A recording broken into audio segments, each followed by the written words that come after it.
Good evening. Here is the world news from our studio, BGI TV, Baba Bagede Imo TV. First are the major headlines for the world news this hour. I am yours faithfully, Morire Rebila Lawal.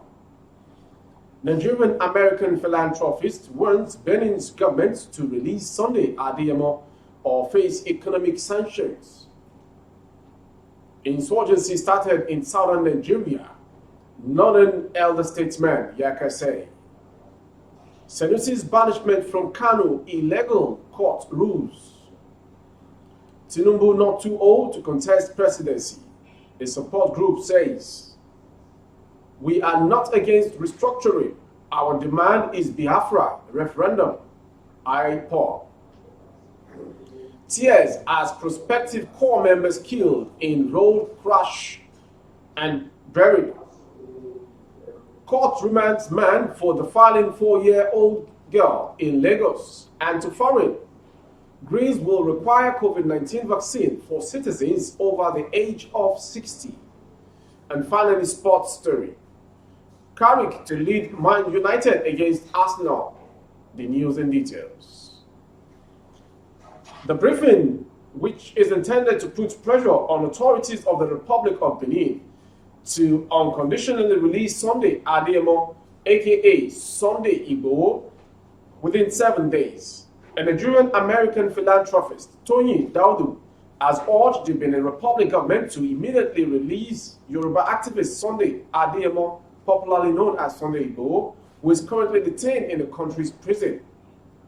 Igboho, who was arrested by the Republic of Benin authorities at the Cotonou airport, July 19, 2021, has since been in detention facility in the neighboring country. Daudu, in a statement issued on Tuesday, warned that the Benin's government must ensure the adequate release of the activists within 7 days or face serious consequence of the nature of an economic embargo that a country may never recover from in the year long to come. The philanthropist stated that the continual remand of Igboho, a popular figure among the Yoruba, might attract the fury of the people who are responsible for 80% of its revenue as a country in the last 60 years. A founding member of the Arewa Consultative Forum and elder statesman Alhaji Tanko Yakase has said that the problem of insurgency in the country started in southern Nigeria. He spoke on Channels Television's News Night program on Monday that the regime of the president, Major General Muhammadu Buhari, retired, failed to address the root cause of banditry, especially in the northwest and north central, because he had no clear court programs and policy actions to tackle the menace. Yakase, who identified poverty, unemployment, and illiteracy as the genesis of banditry in the north, advised future politicians to be intentional with programs and policy actions to tackle the security challenge facing the region and Nigeria as a whole. He also urged crop of political leaders after the present regime to take a cue from how the late former president Umaru Musa Yar'Adua addressed the problem of militants in the Niger Delta. A federal high court in Abuja on Tuesday declared that the banishment of the deposed Emir Sanusi Lamido Sanusi II from Kano State was unlawful and unconstitutional. Justice Awolu Chikere in the judgment, Justice Awuli Chikere in a judgment held that the Emirate Council Law 2019 used by the state government in banishing Sanusi was a conflict with the 1999 Constitution of the Federal Republic of Nigeria as amended. The judge held that Nigeria's constitution is supreme and any law that is inconsistent with it shall be null and void. The judge declared that the former emir had the right to live anywhere, including Kano State, as enshrined in the country's constitution. Sanusi, who was dethroned on March 9, 2020, and on March 12, 2020, sued the Inspector General of Police and Director General, Department of State Service, DSS, over what he called unlawful detention confinements. A support group, Tinubu Legacy Forum, TLC, has said the national leader of the ruling All Progressive Congress, APC, Bola Ahmed Tinubu, is not too old to contest the presidency. This is coming as the political gladiators are getting set for the 2023 general election in Nigeria.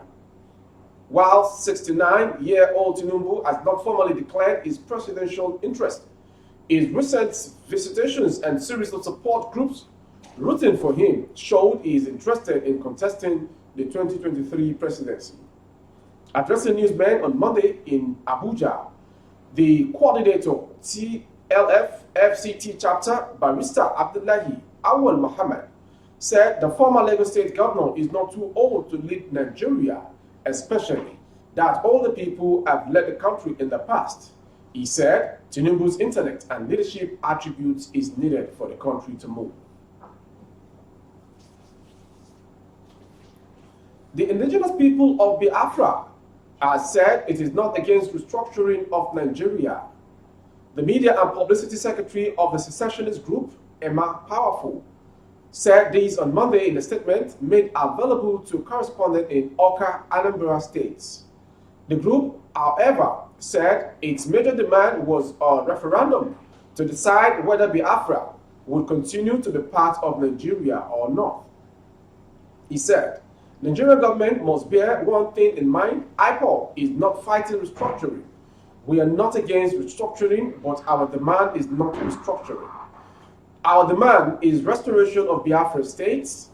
All we need is a date for referendum to decide whether or not we want to continue with this forced marriage Nigeria. He added, those who think Nigeria ready for restructuring may have to think again. Those benefiting from the current lopsidedness have made restructuring impossible. Still on, but for us, the only thing that can make us slow down a little is government giving us a date for referendum. Restoration of the sovereignty state of Biafra is a divine mandate. Family members and friends of a 24-year-old prospective corps members, Matt V. Eski, who died in the 3 weeks mandatory orientation exercise, cried uncontrollably as his remains were laid to rest. The burial service and interment, which was held at the Christian Cemetery, Yelwa, Bauchi, on Tuesday morning, had hundreds of sympathizers, mostly youths, in attendance. Eski, a graduate of architecture from the Federal Polytechnic Bauchi, was posted to Borno to observe his one-year mandatory national youth service and was on his way to Katsina when he was involved in a ghastly crash last Friday. An Ikeja Magistrate Court in Lagos on Tuesday ordered the remand of a 26-year-old unemployed man, Mustafa Baba, for allegedly defiling a 4-year-old girl. The magistrate, Mrs. Ejiro Kubenge, who did not take the defendant's plea, ordered that he should be remanded in Kirikiri Correctional Center. Kubenge, however, directed the police to send the case file to the State's Director of Public Prosecutions for advice. She adjourned the case until January 25, 2022 for the DPP's advice. The Prosecution Counsel, ASP BC Ogunleye, told the court that the defendant committed the offense on September at his residence. When the mother of the girl noticed that her daughter had been defiled, she questioned her and the girl told her what the defendant did to her.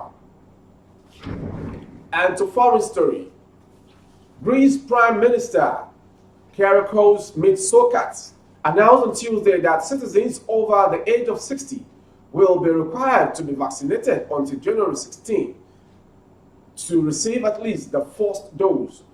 Those who do not yet vaccinated will be fined €100 every month until they receive the shots.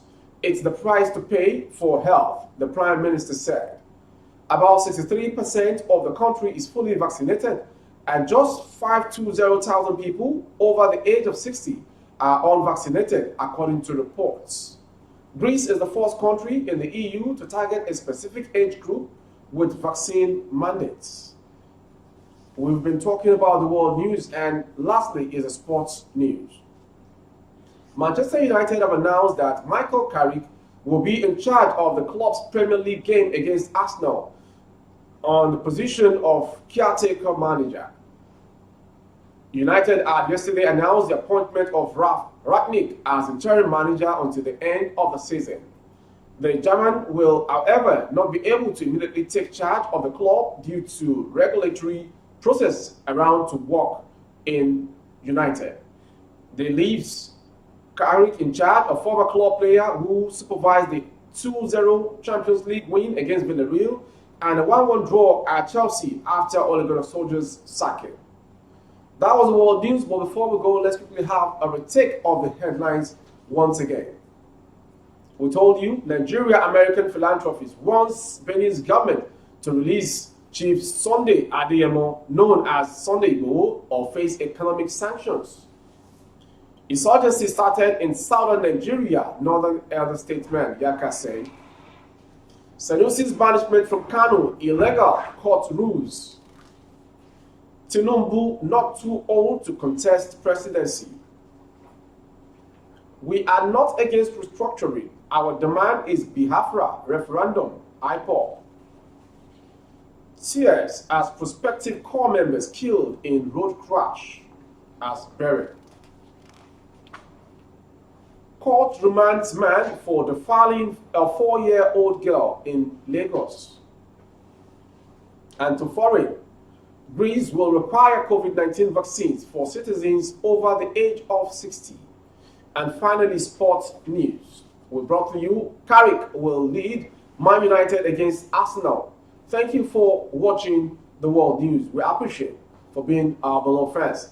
You can link up with us on YouTube, Facebook, and Instagram. And the channel on YouTube is Babagide Imo TV. Kindly subscribe and click on the notification bell for updates of our broadcast. And on Facebook, Bagede Imo with Alawiye Adebayo. Please like and follow. This access you more of our updates through the Facebook channel. And on Instagram, Bagede Imo _22. For advert placement of your goods and services and products, coverage of event and function, the phone number to call 070-3822-6160. Thank you for watching once again. Remember blessed. I am yours faithfully, Morire Rebila Lawal.